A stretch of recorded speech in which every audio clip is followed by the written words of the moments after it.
Gulay-gulay recipe ang aking gustong ibahagi sa inyo. Mga iba't ibang gulay na aking na-harvest doon sa aking maliit na garden. Magsa-start ako sa paglagay ng kamatis at onion.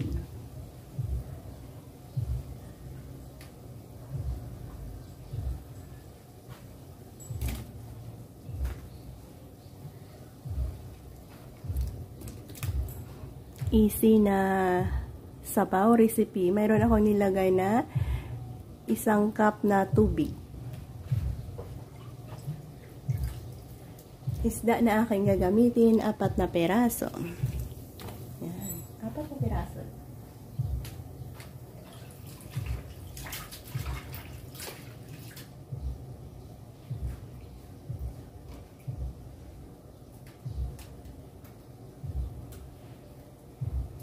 Lagay na natin ang ating sili. Masarap nga maanghang.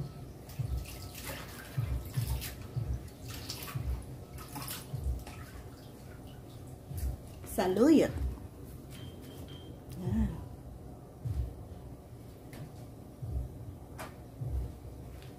Alugbati. Yan, konting tubig lang kasi. Pag-add tayo dyan ng patola. Maraming patola para lalabas ang tubig ng ating patola at magkaroon ng maraming sabaw. Yan, gulay na hindi tinipid. Go in.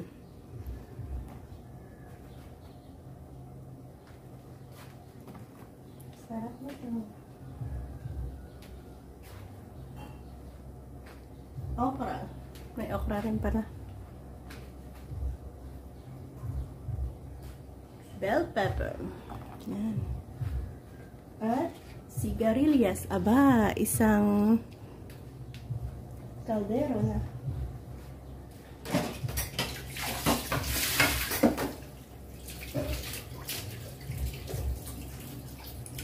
Pakuluan natin dyan and cover. Yan, silipin natin. Yan o, ang dami ng tubig.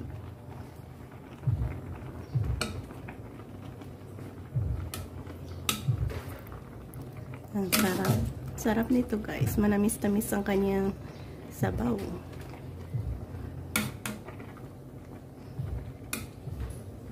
Saan ang mga gulay-gulay? Isda. May isda. Ayan. Nadurog ang isda natin. Pero, perfect na yan. Asin. Lagyan natin ng asin. Sapat asin yan. And ready to eat na tayo. So, ganyan lang ka-easy ang ating ibinahagi sa inyong recipe. Recipe na masarap at preska natin na harvest doon sa ating garden. Sarap ng ulam.